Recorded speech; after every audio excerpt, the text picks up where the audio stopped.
વિદ્યાર્થી મિત્રો, આજે આપણે માંગનો નિયમ છે એ વિશે આજે આપણે અભ્યાસ કરીશું.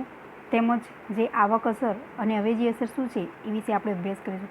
પરંતુ એ પહેલાં આજે આપણે લાસ્ટ લેક્ચરમાં જે ભણી ગયા હતા કે જે વસ્તુની માંગને જે અસર કરતા પરિબળો છે એને આપણે યાદ કરી લઈએ.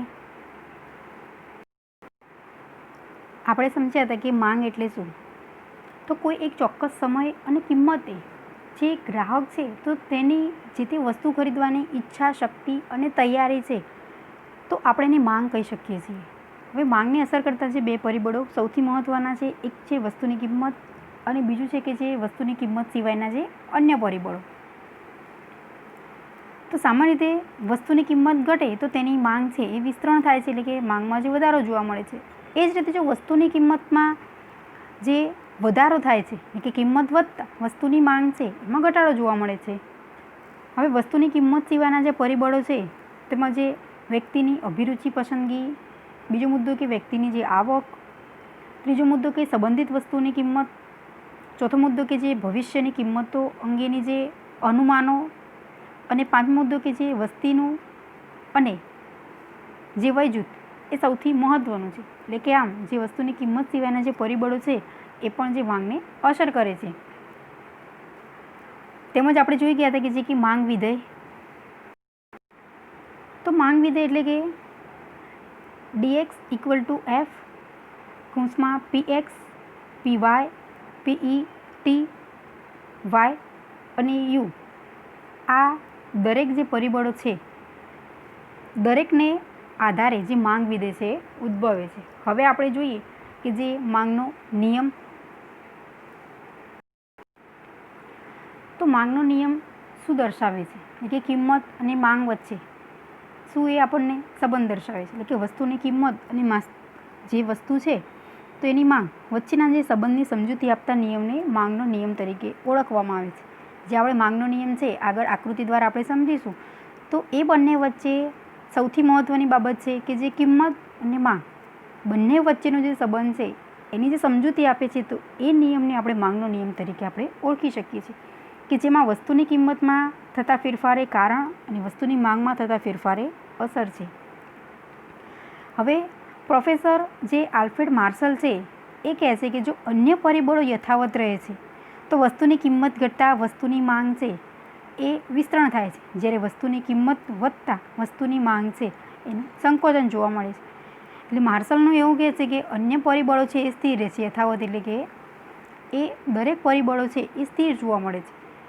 તો વસ્તુની કિંમત ઘટતા જે માંગ છે એમાં વધારો જોવા મળે છે. જો વસ્તુની કિંમતમાં ઘટાડો થાય છે ત્યારે માંગ છે એમાં વધારો જોવા મળે છે.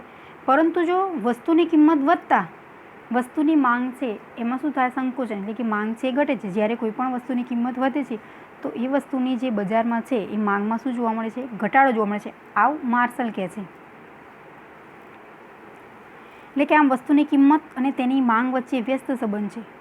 શોર્ટ ક્વેશ્ચન પૂછાય કે કિંમત અને માંગ વચ્ચે કેવો સંબંધ જોવા મળે છે, તો વસ્તુની કિંમત અને માંગ વચ્ચે એ વ્યસ્ત સંબંધ જોવા મળે છે.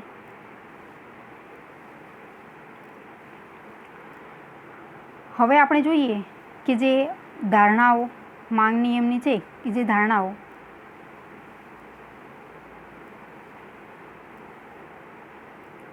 હવે સૌપ્રથમ છે કે જે ગ્રાહકની અભિરુચિ અને પસંદગી સ્થિર રહે છે. મુદ્દો છે માંગ નિયમની જે ધારણાઓ છે તો ગ્રાહકની જે પસંદગી અથવા તો જે રુચિ છે એમાં ફેરફાર એ નવી ટેકનોલોજીના કારણે, કોઈપણ ફેશન, આ દરેક પરિબળો છે આના માટે કેવું છે, જવાબદાર આપણે ગણી શકીએ છીએ.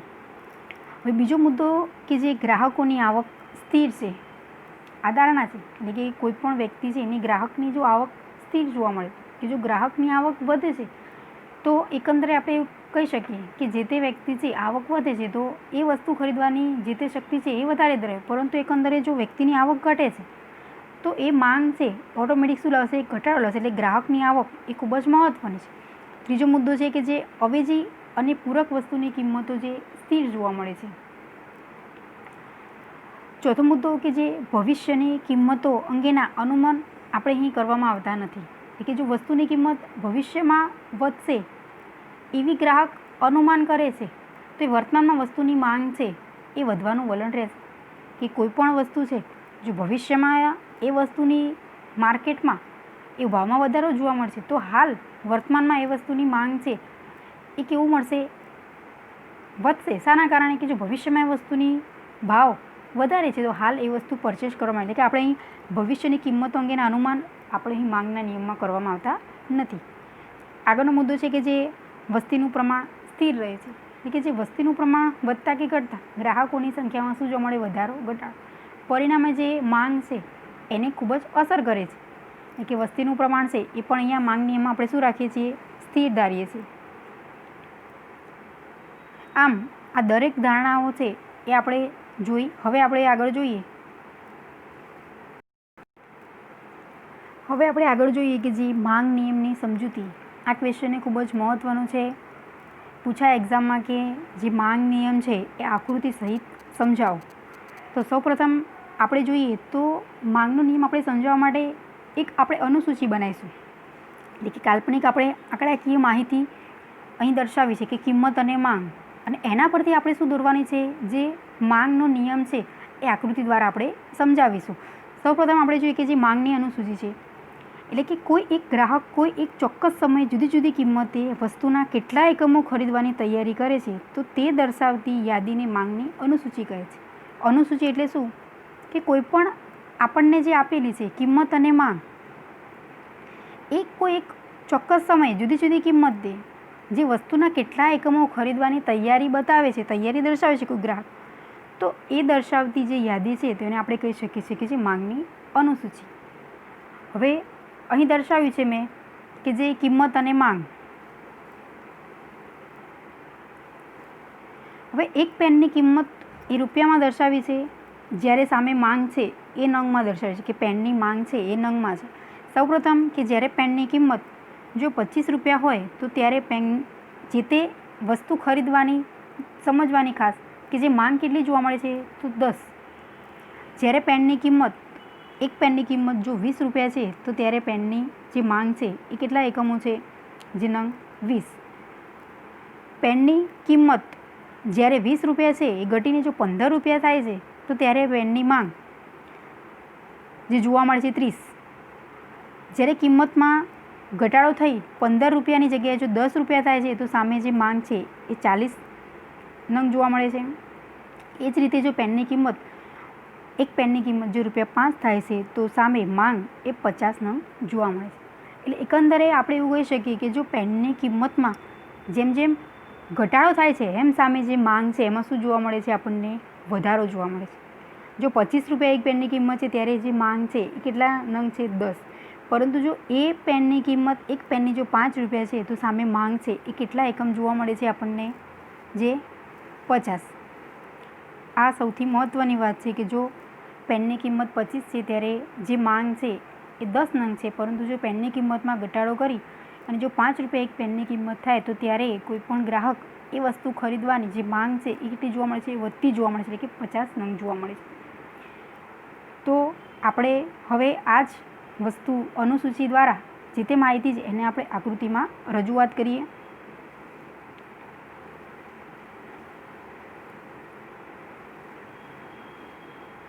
હવે સૌપ્રથમ મેં એક્સ ધરી અને વાય ધરી પર. તો સૌપ્રથમ જ્યારે હું આકૃતિ દર્શાવું છું તો ત્યારે એક્સ ધરી પર એ પેનની માંગ એ નંગમાં મેં દર્શાવી છે, જ્યારે વાય ધરી પર જે પેનની કિંમત એ રૂપિયામાં દર્શાવી છે. હવે નીચે જે પેનની માંગ છે એ 10, 20, 30, 40, 50, 60 અને 70 ત્યાં સુધી મેં દર્શાવી છે. એવી જ રીતે જે પેનની કિંમત છે હવે અહીં દર્શાવી છે કે જે 5, 10, 15, 20, 25, 30, 35 જે વાય અક્ષ પર છે. હવે ખાસ આપણે અનુસૂચિ પરથી આકૃતિ દોરવાની છે. તો સૌપ્રથમ કે જ્યારે પેનની કિંમત 25 રૂપિયા છે ત્યારે જો પેનની માંગ છે એ 10 નંગ જોવા મળે છે. તો મેં દર્શાવ્યું છે કે જે એ બિંદુ છે તો એ બિંદુ પર જે ₹25 પેનની કિંમત છે અને જ્યારે 10 નંગ એ શું જોવા મળે છે, પેનની માંગ, તો આ બિંદુએ એ દર્શાવ્યું છે. એવી જ રીતે બી બિંદુ દર્શાવે છે કે જે પેનની કિંમત જો 20 રૂપિયા છે ત્યારે માંગ એ કેટલા એકમ જોવા મળે છે આપણને અહીં 20 નંગ, અને પેનની કિંમતમાં ઘટાડો કરી અને 15 છે તો ત્યારે જે એકમ છે 30 નંગ એ સી બિંદુએ જોવા મળે છે. 10 રૂપિયા જ્યારે પેનની કિંમત છે તો ત્યારે જે પેનની માંગ છે એ 40 નંગ જોવા મળે છે, જે બિંદુ દર્શાવે છે કે ડી. તેમજ જો પેનની કિંમત 5 રૂપિયા છે તો ત્યારે જે પેનની માંગ દર્શાવે છે કે જે ઈ બિંદુ 50 નંગ છે. એટલે કે આમ આખી જ ડીડી રેખા એટલે કે જે માંગ રેખા દર્શાવે છે કે એ બી સી ડી અને ઈ બિંદુ દ્વારા આપણે દરેક છે જે પેનની કિંમત અને માંગ મેં અહીં આકૃતિમાં દર્શાવી છે. તો હવે આપણે જે આકૃતિ આ સમજ્યા તો હવે એના પરથી આપણે જે એનું વિશ્લેષણ લખવાનું છે કે આકૃતિમાં કિંમત ઘટતા જ્યારે એની માંગમાં શું જોવા મળે છે આપણને જે વધારો જોવા મળે છે. હવે આપણે સમજીએ. હવે આપણે જે માંગ નિયમની જે અનુસૂચિ અને એની મદદથી જે આકૃતિ આપણે સમજ્યા તો હવે આકૃતિ પરથી આપણે વિશ્લેષણ લખવાનું છે. તો હવે સૌપ્રથમ આપણે જેમ આકૃતિ દોરી છે એ જ પ્રમાણે આપણે વિશ્લેષણ લખીશું. એમાં કંઈ જ સુધારો વધારો કરો નથી. જેમ આપણે આકૃતિ દોરતા ગયા હતા એવી જ રીતે આપણે વિશ્લેષણ લખીશું. સૌપ્રથમ આપણે લખીએ કે જે આકૃતિમાં એક્સ ધરી પર પેનની માંગ અને વાય ધરી પર પેનની કિંમત જે રૂપિયામાં દર્શાવી છે. હવે એ બિંદુ દર્શાવે છે કે જે પેનની કિંમત ₹25 હતી ત્યારે 10 નંગે માંગ થાય છે. કે આપણે એ બિંદુ પર જોયું હતું સૌથી મહત્ત્વનું કે જો પેનની કિંમત એ કેટલી જોવા મળે છે આપણને 25 રૂપિયા, ત્યારે એની જે માંગ છે એ 10 નંગ જોવા મળે છે. એવી જ રીતે બી બિંદુએ પેનની કિંમત ₹20 છે તો ત્યારે માંગ એ 20 નંગ જોવા મળે છે. જ્યારે સી બિંદુએ પેનની જે કિંમત છે એ 15 છે તો ત્યારે જે માંગ છે એ 30 નંગ જોવા મળે છે. જ્યારે ડી બિંદુ દર્શાવે છે કે જે પેનની કિંમત ₹10 છે તો ત્યારે માંગ એ 40 નંગ જોવા મળે છે. જ્યારે ઈ બિંદુ દર્શાવે છે કે પેનની કિંમત જો ₹5 છે તો સામે માંગ એ 50 નંગ જોવા મળે છે. આમ આપણે કહી શકીએ કે સૌથી વધારે કિંમત એ બિંદુએ છે પરંતુ સામે એની માંગ કેટલી જોવા મળે છે આપણને ઓછી એટલે કે 10 નંગ. પરંતુ એનાથી સાવ વિરુદ્ધ કે જ્યારે પેનની કિંમત જો ₹5 છે તો ત્યારે કિંમત ઘટી છે પરંતુ સામે માંગ છે એમાં શું જોવા મળે છે વધારો જોવા મળે છે. એટલે કે કિંમત ઘટે છે તો માંગ છે કેવી છે વધે છે. પરંતુ જો કિંમત વધુ છે તો એનાથી માંગ છે એ કેવી જોવા મળે છે આપણને ઘટતી જોવા મળે છે. કિંમત વધારે છે તો સામે માંગ છે એમાં ઘટાડો જોવા મળે છે. પરંતુ જો એનાથી ઊંધું કે જો કિંમત ઓછી છે તો સામે જે માંગ છે એકંદરે કેવી થાય છે વધતી જાય છે. આમ આપણે આકૃતિમાં જોયું કે બિંદુ એ બી સી ડી ઈ ને આપણે જે જોડીએ છીએ તો એ ડી ડી માંગ રેખા દર્શાવે છે અને આ જે માંગ રેખાનો ઢાળ છે એ ઋણ હોય છે. હંમેશા ધ્યાનમાં રાખવાનું કે જે આ માંગ રેખા બને છે આપણને તો એ માંગ રેખા કેવી જોવા મળે છે આપણને ઋણ ઢાળવાળી. કિંમત અને માંગ વચ્ચેનો સંબંધ એ વ્યસ્ત છે અને એના કારણે જે આપણે માંગના નિયમ દ્વારા આકૃતિમાં જે દર્શાવ્યું તો એકંદરે જે માંગ રેખાનો ઢાળ છે એ ઋણ જોવા મળે છે. આમ સૌથી મહત્ત્વનું છે કે આપણી પાસે જો કોઈ પણ અનુસૂચિ છે તો એની મદદથી આપણે સરળતાથી એ વસ્તુ એ માહિતી આકૃતિમાં આપણે દર્શાવીએ છીએ અને આકૃતિની મદદથી સરળતાથી એ વસ્તુ છે આપણે વિશ્લેષણ એનું સરળતાથી કરી શકીએ છીએ. આમ એકંદરે આપણે કહી શકીએ જો વસ્તુની કિંમત વધે છે તો સામે માંગમાં ઘટાડો જોવા મળે છે. જો વસ્તુની કિંમત જો ઘટે છે તો સામે માંગ છે કેવી જોવા મળે વધતી જોવા મળે છે. હવે આપણે જોઈએ કે જે આવક અસર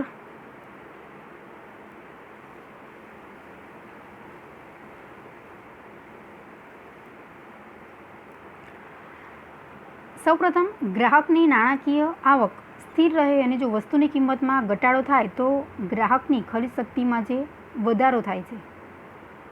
સામાન્ય રીતે આપણે સમજીએ કે જો કોઈ પણ વ્યક્તિ છે એ વસ્તુ ખરીદવાની ત્યારે જ તૈયારી બતાવે છે ત્યારે જ કે જ્યારે એ વસ્તુની કિંમતમાં ઘટાડો થાય છે તો સામે જે તે વ્યક્તિ છે એની જે વસ્તુ ખરીદવાની જે શક્તિ છે કોઈ પણ તેમાં શું જોવા મળે છે? એકંદરે વધારો જોવા મળે છે. દાખલા તરીકે ગ્રાહક પેનની ખરીદી માટે ₹25 ખર્ચવા તૈયાર છે. જો પેનની કિંમત ₹25 હોય ત્યારે 10 નંગ પેનની ખરીદી કરી શકે છે. પરંતુ જો પેનની કિંમત ઘટીને ₹5 થાય તો એ 50 નંગ પેનની ખરીદી કરી શકે છે. અહીં સમજવાનું છે સૌથી મહત્ત્વનું કે ગ્રાહક છે પેનની ખરીદી તો કરે જ છે, પરંતુ જો ₹25 છે તો ત્યારે એ 10 નંગ જ પેનની ખરીદી કરી શકે છે. એની પાસે ₹25 ખર્ચે છે તો કેટલા નંગ પેન આવી શકે છે? 10 નંગ. પરંતુ જો પેનની કિંમત એ ઘટી અને ₹5 જોવા મળે છે તો ત્યારે 50 નંગ એ પેન ખરીદી શકે છે. એટલે કે આમ કિંમત ઘટે છે તો વસ્તુની જે ખરીદવા માટે જે ગ્રાહક છે એ વધુ તૈયાર થાય છે. કેમ? તો એકંદરે સામે જે માંગ છે એ વધે છે. એટલે કે જેના દ્વારા વસ્તુની માંગ વધે તેને આપણે કહી શકીએ કે આવક અસર. આવક અસર કોને આપણે કહીએ? તો વસ્તુની જે કિંમત ઘટે તો સામે જે વસ્તુ ખરીદવા માટે ગ્રાહક એ વધુ તૈયાર થાય છે, વધુ તૈયારી દર્શાવે છે. તો આપણે કહી શકીએ છીએ કે વસ્તુની માંગ એ વધે છે અને આમ આવક અસર થાય છે. સાવ હલકી ગુણવત્તાવાળી જે વસ્તુ છે તો કિંમત ઘટતા પણ માંગમાં ઘટાડો જોવા મળે છે. આ સૌથી મહત્ત્વનું છે કે અહીં જે આવક અસર છે તો એ જે હલકી ગુણવત્તાવાળી વસ્તુ છે એટલે કે સાવ જે નિમ્ન કક્ષાની છે, જો એની કિંમતમાં ઘટાડો થાય છે તો પણ માંગ કેવી બને છે? ત્યારે ઘટે જ છે. અહીં આવક અસર છે અસર કરતી નથી. શું અહીંયા જોવા મળે છે? આવક અસરમાં કોઈપણ પ્રકારનો ફેરફાર થતો નથી. કે વસ્તુની કિંમત જો નિમ્ન ગુણવત્તાવાળી છે, કિંમત એ વસ્તુની ઘટી છે છતાં પણ માંગમાં વધારો થવાની જગ્યાએ માંગ કેવી બને છે? એકંદરે ઘટે છે. માંગ વધતી નથી પરંતુ માંગમાં શું થાય છે? ઘટાડો. કેમ? તો એ વસ્તુ કેવી છે? એકદમ નિમ્ન કક્ષાની છે. દાખલા તરીકે આપણે જોઈએ છીએ કે સાવ જે ગુણવત્તાવાળું છે કે જેમાં કોઈપણ પ્રકારનું વિટામિન્સ રહેલું જ નથી. દાખલા તરીકે સામાન્ય રીતે હું કહું કે જે હલકી ગુણવત્તાના છે ઘઉં છે તો એ ઘઉંની કિંમત ઘટે છે છતાં પણ એ માંગમાં વધારો થતો નથી. એના કારણે માંગ કેવી થાય છે? ઘટે. કેમ? તો એની ગુણવત્તા કેવી છે? એકદમ લો ક્વોલિટીની છે. માટે જે કિંમત છે એ ઘટી છતાં પણ માંગ એકંદરે કેવી થાય છે? ઘટતી જોવા મળે છે. અહીં આવક અસર છે અસર કરી શકતી નથી. હવે આપણે બીજો મુદ્દો જોઈએ કે જે અવેજી અસર.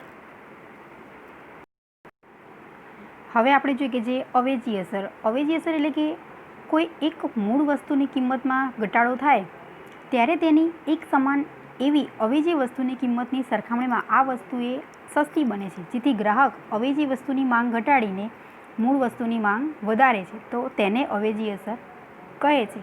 ક્વેશ્ચન પૂછાય કે જે અવેજી અસર એટલે શું? તો એક જે મૂળ વસ્તુની કિંમતમાં ઘટાડો થાય છે તો ત્યારે એ જ એક સમાન જ એવી અવેજી વસ્તુની સરખામણીમાં આ વસ્તુ જે સસ્તી બને છે, જેથી ગ્રાહક અવેજી વસ્તુની માંગ ઘટાડી મૂળ વસ્તુની માંગ એ વધારે છે તો આપણે એને અવેજી અસર કહી શકીએ છીએ. સામાન્ય રીતે અવેજી એટલે શું? આપણે સમજ્યા હતા કે જે એક સરખી વસ્તુ છે પરંતુ જે અલગ અલગ કંપની રીતે અલગ છે, એટલે આપણે એ વસ્તુ શું કરી શકીએ છીએ? સરળતાથી એ ખરીદી કરી શકીએ છીએ. દાખલા તરીકે સાદી પેન્ટ અને જીન્સ પેન્ટ બંને વસ્તુ કેવી છે? પેન્ટ જ છે, પરંતુ એક છે કે જે સાદી છે, ફોર્મલ છે, જ્યારે બીજી વસ્તુ છે એ કેવી છે? જીન્સનું પેન્ટ છે. એટલે કે બંને આપણે અવેજીમાં શું કરી શકીએ છીએ? યુઝ કરી શકીએ છીએ.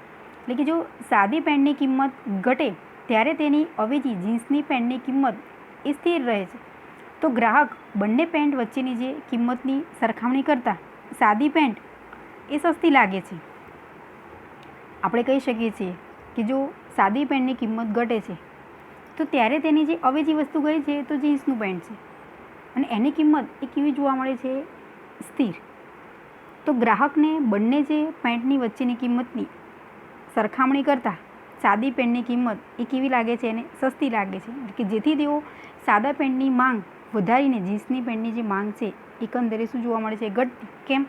તો સાદા પેન્ટની કિંમત છે એમાં ઘટાડો જોવા મળ્યો છે, માટે એકંદરે જીન્સની પેન્ટ કરતાં સાદા પેન્ટની માંગ શું જોવા મળશે? વધારે જોવા મળશે અને એકંદરે જે જીન્સની પેન્ટની માંગ છે ઘટશે. એટલે કે અવેજી વસ્તુમાં એક વસ્તુની કિંમતમાં ઘટાડો થાય છે તો એની માંગ કેવી થાય છે? વધારે. તો બીજી વસ્તુ છે ઓટોમેટિક એની કિંમત કેવી થશે? વધી જશે. તો ત્યારે માંગ એકંદરે કેવી જોવા મળશે? ઘટતી. એટલે કે આમ અવેજી વસ્તુની કિંમત ઘટે છે તો મૂળ વસ્તુને જે બદલે ગ્રાહકની અવેજી વસ્તુ ખરીદવાની શક્તિ વધારે છે. એટલે કે મૂળ વસ્તુની માંગ એ ઓછી જોવા મળે છે. અને એનાથી વિરુદ્ધમાં જો વસ્તુની કિંમત વધે છે તો મૂળ વસ્તુની જે માંગ છે એ કેવું જોવા મળે છે? વધારો જોવા મળે છે. એટલે કે આમ અવેજી અસર એ ખૂબ જ ક્વેશ્ચન પૂછાય કે અવેજી અસર એટલે શું? આવક અસર એટલે શું? બંને. હવે આપણે જે નેક્સ્ટ લેક્ચરમાં જોઈશું કે જે માંગ નિયમના જે અપવાદો તેમજ જે માંગનું વિસ્તરણ અને સંકોચન